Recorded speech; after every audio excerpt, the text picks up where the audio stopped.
स्थिति, कैसे दलितों को प्रताड़ित किया जाए, कैसे पिछड़ों को प्रताड़ित किया जाए, कैसे उनके साथ भेदभाव किया जाए, कैसे उनके कान में पारा डाला जाए।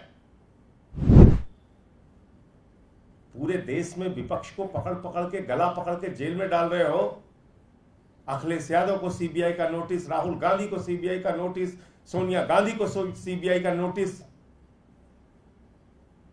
हो जाए, उनके साथ जेल के अंदर कोई अनहोनी हो जाए, कोई घटना दुर्घटना हो जाए। ये बड़ा साजिश और षड्यंत्र का मकसद है। अत्यंत गंभीर स्थिति में बात पहुंच रही है, इसलिए इसकी जानकारी आप सबको होना चाहिए। हम लोग पहले दिन से कह रहे हैं कि बीजेपी का मकसद एक तरफ तो अरविंद केजरीवाल को प्रताड़ित करना है, जेल में रखना है, दूसरी तरफ भारतीय जनता पार्टी और भारत की सरकार का, मोदी सरकार का मकसद अरविंद केजरीवाल की जिंदगी से भी खिलवाड़ करना है। उनको गंभीर से गंभीर बीमारी हो जाए, जेल में उनके साथ कोई घटना घटित हो जाए, उनको स्वास्थ्य की कोई गंभीर समस्या पैदा हो जाए, इसकी पूरी एक साजिश, एक गहरा षड्यंत्र भारतीय जनता पार्टी और उसकी केंद्र सरकार द्वारा रचा जा रहा है।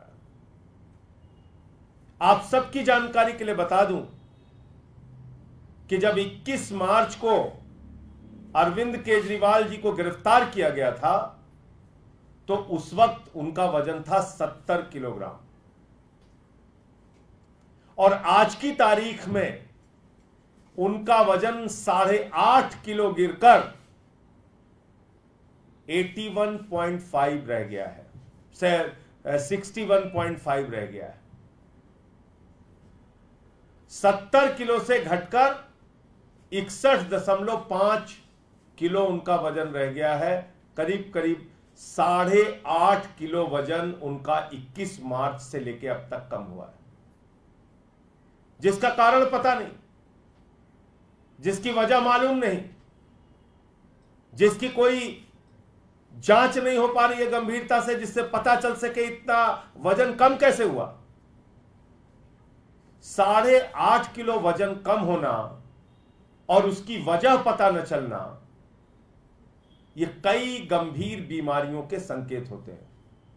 आप किसी भी डॉक्टर से पूछ लीजिए, अगर लगातार वजन घट रहा है और उसकी वजह पता नहीं चल रही है तो निश्चित रूप से यह गंभीर बीमारी का संकेत है।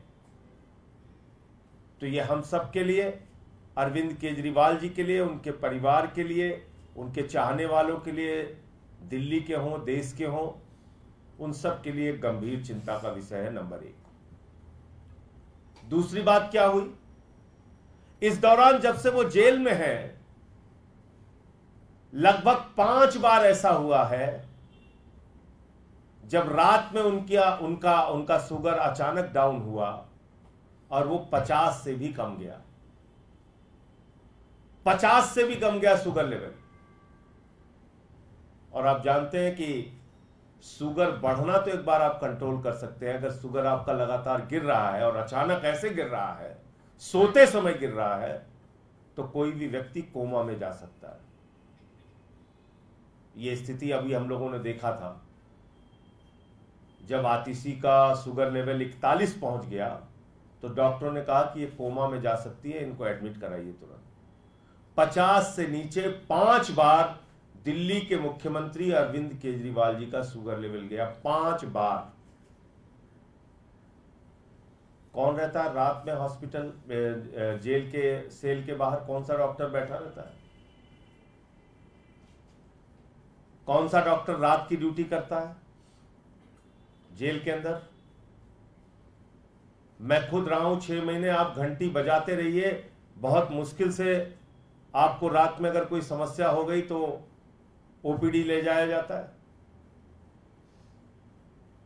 तो ये सब क्यों किया जा रहा है और किस वक्त में किया जा रहा है? आपको याद होगा, जैसे ही ईडी कोर्ट ने जमानत दी थी हाई कोर्ट में पहुंचकर बगैर ऑर्डर की कॉपी के ईडी ने स्टे ले लिया, जो भारतीय न्यायपालिका के इतिहास में पहली और एकमात्र घटना है। कानून को, नियम को, प्रक्रियाओं को ताक पे रख के स्टे ले लिया गया अरविंद केजरीवाल जी के रिहाई के ऊपर। किसके द्वारा? प्रधानमंत्री नरेंद्र मोदी जी के अधीन आने वाली एजेंसी ईडी के द्वारा। और जब हम लोगों ने कहा कि सुप्रीम कोर्ट से राहत मिल जाएगी और पक्का मिल जाएगी, ऐसा पूरी संभावना लग रही थी, ऐसी पूरी उम्मीद थी, क्योंकि जो सुनवाई के दौरान हम लोगों ने देखा था अदालत का रुख, उससे साफ लग रहा था कि अरविंद केजरीवाल जी को राहत मिलेगी। उससे ठीक पहले सीबीआई का झूठा, मनगढ़ंत, बेबुनियाद केस अरविंद केजरीवाल के खिलाफ बनाया गया। क्यों बनाया गया? उनकी जिंदगी के साथ खिलवाड़ करने के लिए। क्यों बनाया गया? उनके स्वास्थ्य के साथ खिलवाड़ करने के लिए। तो प्रताड़ना, जेल में डालना तो एक विषय है,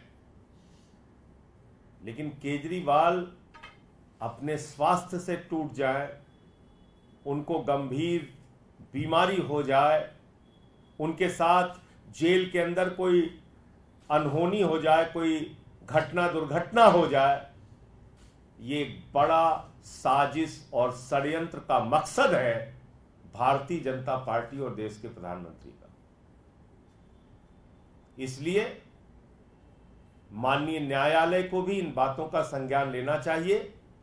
और जो एक छोटा मामला अब सीबीआई का बचा है, आप जानते हैं ईडी जब जमानत देती है तो पीएमएलए की शर्त कहती है कि अदालत को यह लगना चाहिए कि व्यक्ति निर्दोष है, तभी उसको जमानत मिल सकती है। ईडी की कोर्ट ने जमानत दिया, यह मान के दिया कि अरविंद केजरीवाल निर्दोष है, यह मान के दिया कि ईडी के अधिकारी बायस्ड तरीके से, दुर्भावना से केजरीवाल के खिलाफ केस बना रहे हैं, कार्रवाई कर रहे हैं।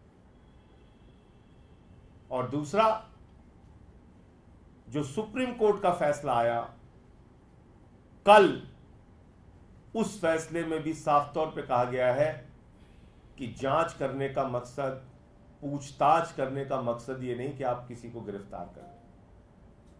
और बहुत सारे गंभीर सवाल ईडी के ऊपर उठाए गए।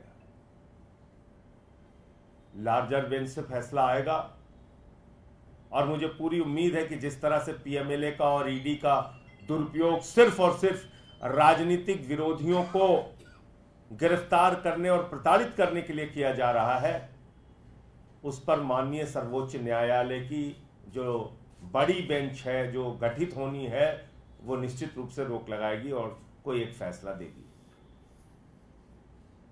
लेकिन जो केजरीवाल के स्वास्थ्य की हालत है, आपके माध्यम से देश को पता होना चाहिए कि अगर उनको जल्द ही बाहर निकालकर समुचित इलाज नहीं किया गया तो उनके साथ कोई गंभीर घटना जेल के अंदर हो सकती है।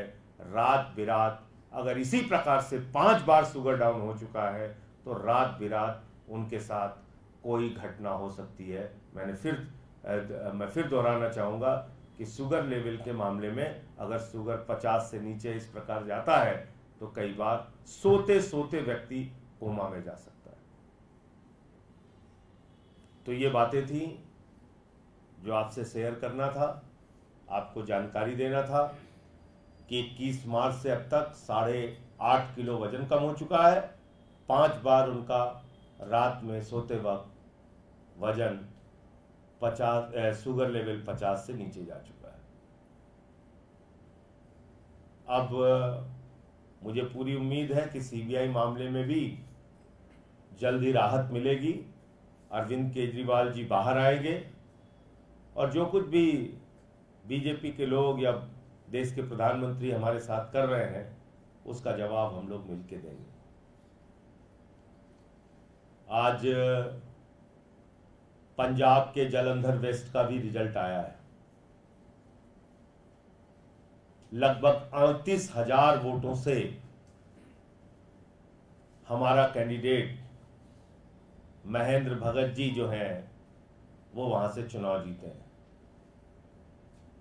आपको मालूम होगा कि पंजाब के मुख्यमंत्री ने, भगवंत मान जी ने दिन रात प्रचार करके अपने सारे मंत्रियों के साथ, विधायकों के साथ, कार्यकर्ताओं के साथ मेहनत करके ये चुनाव लड़ा।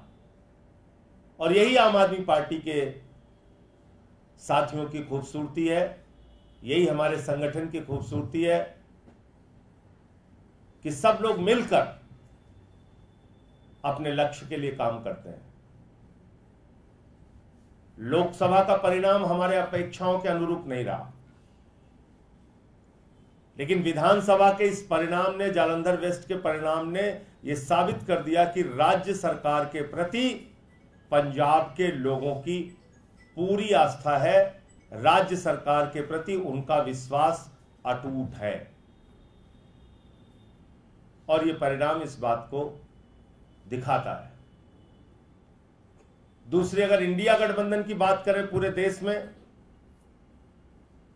तो इंडिया गठबंधन के लिए भी अच्छी खबरें हैं। लगभग एक तरफा इंडिया गठबंधन इस उपचुनाव में जीत रहा है पूरे देश में। तो अब कहीं ना कहीं भारतीय जनता पार्टी को यह समझ लेना चाहिए कि सिर्फ कोरे वादों और झूठे जुमलों से काम चलने वाला नहीं है। आपको कुछ करके दिखाना होगा। किसानों के लिए, नौजवानों के लिए अग्निवीर जैसी योजना को खत्म करके पुरानी सेना की भर्ती बहाल करनी होगी। वो तमाम जो सवाल हैं वो आपको करके दिखाना होगा। और दूसरी और सबसे बड़ी बात यह है, आम आदमी पार्टी के लिए और हमारे कार्यकर्ताओं के लिए एक उत्साहजनक बात यह है कि आम आदमी पार्टी को एक वरदान मिला है, ईश्वर का वरदान। जो पार्टी को धोखा देगा उसकी राजनीति खत्म हो जाएगी। मैं नाम नहीं लूंगा, शुरू से लेकर अब तक उठा के देख लीजिए आप। जो आम आदमी पार्टी को छोड़ के बीजेपी में गया उसका क्या हश्र हुआ पूरे देश के सामने। तो इसलिए जो हमारे विधायक हैं, मंत्री हैं, सांसद हैं, हमारे साथी हैं, सबके लिए एक बड़ा संदेश भी है इस पंजाब के चुनाव के परिणाम में। हमें नहीं कहते हमारे अंदर सारी अच्छाइयां हैं, होंगी कुछ कमियां। आपस में बैठिए, बातचीत कीजिए, संवाद कीजिए। एक दूसरे से कोई मतभेद है तो उसको दूर कीजिए, लेकिन इसी परिवार के अंदर रहिए। परिवार के बाहर जाएंगे कोई इज्जत मिलने वाली नहीं। आम आदमी पार्टी परिवार को छोड़ के जाएंगे तो कोई इज्जत मिलने वाली नहीं है। मैं पुराने नाम तो नहीं लूंगा, लेकिन ताजा नाम जरूर ले लूंगा। एक हमारे सांसद जी थे, बड़ी मेहनत करके कार्यकर्ताओं ने उनको जालंधर से जिताया, रिंकू जी। आया तो मुझे लगा कि बहुत अच्छा लड़का है, छोटे भाई की तरीके से हम लोगों ने उसको समझाया, ऐसे सदन में बोलना, ऐसे करना है। चला गया बीजेपी में, लोकसभा का चुनाव हार गया। फिर दूसरे ये जालंधर वेस्ट के विधायक थे शीतल जी, ये भी आम आदमी पार्टी से जीत के आए थे। कार्यकर्ताओं ने मेहनत किया, मुख्यमंत्री भगवंत मान ने प्रचार किया, संदीप पाठक जी ने संगठन का काम किया, राघव चड्ढा लगे रहे, जर्नैल सिंह लगे रहे, पूरे जो हमारी पार्टी के लोग थे लगे रहे। ये भी छोड़ के बीजेपी में चला गया। तो जालंधर वेस्ट का चुनाव इसकी वजह से हो रहा था। कितने वोट से जीते? 38,000 वोटों से आम आदमी पार्टी के प्रत्याशी महेंद्र भगत जी जीते। तो रिंकू भी हार गए, शीतल भी हार गए। तो इन दोनों व्यक्तियों से हमें क्या शिक्षा मिलती है? आपको धोखा दोगे, राजनीति खत्म हो जाएगी। जिस परिवार में हो वहीं बने रहो। थोड़ा बहुत मतभेद है, कहीं कोई बात बुरी लग रही है, घर के अंदर बात करो। परिवार में बातचीत, संवाद से सारी समस्याओं का समाधान होता है। दूसरी जगह जाओगे बहुत बुरा हाल होगा। पुराने नाम याद दिलाऊंगा तो बहुत लंबी सूची हो जाएगी। कोई कोई तो मुख्यमंत्री बनने चला गया था भाजपा में, क्या हाल हुआ, अपनी सीट बचाना मुश्किल हो गई, हार गई थी चुनाव। तो इसलिए आम आदमी पार्टी का कार्यकर्ता बड़ी निष्ठा के साथ किसी के साथ लगता है, बहुत मेहनत के साथ लगता है, उसको कहीं से भी ठेस पहुंचाना ठीक नहीं। पार्टी मुसीबत में हो तो उस वक्त धोखा देना ठीक नहीं। पार्टी के साथ खड़े रहिए। ये जालंधर वेस्ट के परिणाम का एक और बड़ा संदेश है। धन्यवाद। आपके कोई प्रश्न हो तो आप पूछ सकते हैं। संजय जी, अगला जो पड़ाव है, चुनावी पड़ाव, वो दिल्ली है। आप ये जो मैसेज दे रहे हैं कि अपना अगर छोड़ के जाओगे तो पछताओगे, तो क्या ये दिल्ली के विधायकों को भी संदेश है? चूंकि छतरपुर और सबके लिए संदेश है। दिल्ली के विधायक हों, दिल्ली के मंत्री हों, पंजाब के विधायक हों, पंजाब के मंत्री हों, दिल्ली के सांसद हों, पंजाब के सांसद हों, ये सबके लिए मैसेज है। और पार्टी संगठन के पदाधिकारियों के लिए भी मैसेज है। और इस मैसेज के साथ मैं एक बात और कह रहा हूं कि हमारे परिवार में कमियां होंगी, लेकिन उसको हम मिल बैठकर बातचीत करके दूर करेंगे। मुसीबत में पार्टी छोड़ना, संकट के समय में पार्टी छोड़ना, यह ठीक बात नहीं है और इसको कोई पसंद नहीं करता। खासतौर से आम आदमी पार्टी के बारे में तो मैं दावे के साथ कह सकता हूं, जो ये पार्टी छोड़ के बीजेपी में गया वो कभी जीत नहीं पाया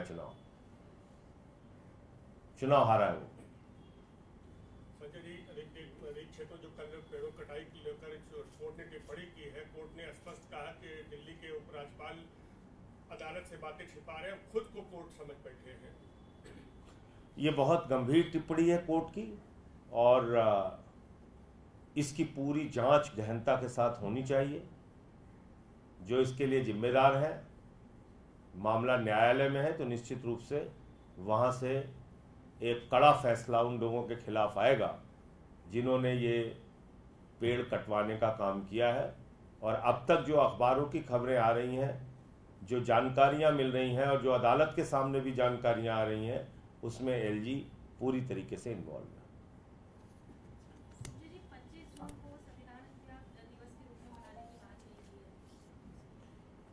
देखिए, 30 जनवरी को गोडसे ने गांधी जी की हत्या की थी और 30 जनवरी को प्रधानमंत्री नरेंद्र मोदी ने चंडीगढ़ में संविधान की हत्या की। खुलेआम कैमरे के सामने 7 वोट रद्द करके मेयर का चुनाव जीत लिया। 30 जनवरी को भी संविधान की हत्या दिवस रूप में बनाया जाना चाहिए। अरुणाचल की पूरी कांग्रेस पार्टी की सरकार तोड़ के बीजेपी में मिला ली, उस दिन को भी संविधान की हत्या के दिवस के रूप में मनाया जाना चाहिए। उत्तराखंड की सरकार तोड़ के गिरा दी, उसको भी लोकतंत्र और संविधान की हत्या के दिवस के रूप में मनाया जाना चाहिए। मध्य प्रदेश की कांग्रेस की सरकार तोड़ के गिरा दी, खरीद फरोख्त करके गिरा दी, उसको भी संविधान की हत्या के दिवस के रूप में मनाया जाना चाहिए। कर्नाटक की सरकार तोड़फोड़ करके खरीद फरोख्त करके गिरा दी, उसको भी संविधान की हत्या के दिवस के रूप में मनाया जाना चाहिए। महाराष्ट्र की सरकार खोखा खोखा करके 50-50 करोड़ में विधायकों को खरीद के महाराष्ट्र की सरकार गिरा दी, उसको भी संविधान की हत्या के दिवस के रूप में मनाइए। गोवा में तोड़फोड़ करके सरकार बनाई गई, उसको भी संविधान की हत्या के दिवस के रूप में मनाइए। पहलवान बेटियों को जिन्होंने राष्ट्र का गौरव पूरी दुनिया में बढ़ाया, आपने दिल्ली की सड़कों पे उनको घसीट घसीट के मारा। उस दिन, जिस दिन नई संसद का उद्घाटन हो रहा था, वो संविधान की हत्या नहीं है। कैसे होती है संविधान की हत्या? कैसे होती है संविधान की हत्या? एक आदिवासी के युवक के सिर पे बीजेपी का नेता पेशाब करता है। आजादी के 77 साल के बाद भी दलित का बच्चा अगर गुजरात में एक बॉल छू लेता है, उसका अंगूठा काट लिया जाता है। अभी बताना है संविधान की हत्या कैसे होती है। आदिवासी समाज के एक मुख्यमंत्री को बगैर किसी आरोप के झूठे मामले बना के हेमंत सोरेन को गिरफ्तार कर लिया जाता है, एक निर्वाचित सरकार को अस्थिर किया जाता है। वो संविधान की हत्या के दिवस के रूप में मनाया जाना चाहिए। 21 मार्च दिल्ली के 3 बार चुने हुए मुख्यमंत्री, सबसे लोकप्रिय मुख्यमंत्री देश के, जिन्होंने अनुकरणीय काम करके दिखाया, अरविंद केजरीवाल को गिरफ्तार करना संविधान की हत्या का दिवस है। 21 मार्च। कितनी संविधान की हत्या करोगे मोदी जी आप? कितनी तारीखें बताऊं आपको? आपने मनीष सिसोदिया को पकड़ के जेल में डाल दिया, सत्येंद्र जैन को पकड़ के जेल में डाल दिया, मुझे 6 महीने बिना किसी कारण के जेल में रखा। 3 मंत्री बंगाल के आज भी जेल में है। संजय रावत जेल में रहे, अनिल देशमुख जेल में रहे। बिहार के नेताओं पे छापेमारी करते हो आप। पूरे देश में विपक्ष को पकड़ पकड़ के, गला पकड़ के जेल में डाल रहे हो। अखिलेश यादव को सीबीआई का नोटिस, राहुल गांधी को सीबीआई का नोटिस, सोनिया गांधी को सीबीआई का नोटिस। कितनी हत्या कर रहे हो संविधान की आप? कितने दिवस मनाए जाए? प्रधानमंत्री नरेंद्र मोदी और उनकी पार्टी सुबह उठने से लेकर रात सोने तक हर दिन हर पल संविधान की हत्या कर रही है। और अब क्या बाकी रह गया? इससे ज्यादा प्रमाण चाहिए आपको? मनुस्मृति पढ़ाया जाएगा दिल्ली विश्वविद्यालय में। मनुस्मृति पढ़ाएंगे लोग। मनुस्मृति, कैसे दलितों को प्रताड़ित किया जाए, कैसे पिछड़ों को प्रताड़ित किया जाए, कैसे उनके साथ भेदभाव किया जाए, कैसे उनके कान में पारा डाला जाए, कैसे उनको श्लोक सुनने की इजाजत नहीं, कैसे उनको मंदिर में जाने की इजाजत नहीं। यह पढ़ाओगे आप? यह संविधान की हत्या नहीं है? मैं बार बार कहता हूं, भारतीय जनता पार्टी का संविधान नागपुर से चलता है। देश का संविधान बाबा साहब डॉक्टर भीमराव अंबेडकर जी ने लिखा है। भाजपा भारत का संविधान नहीं मानती, भाजपा नागपुर का संविधान मानती है। आप मनुस्मृति पढ़ा रहे हैं, कह रहे संविधान हत्या दिवस मनाएंगे। मनुस्मृति पढ़ा रहे दिल्ली विश्वविद्यालय में, शर्म नहीं आती तुम्हें?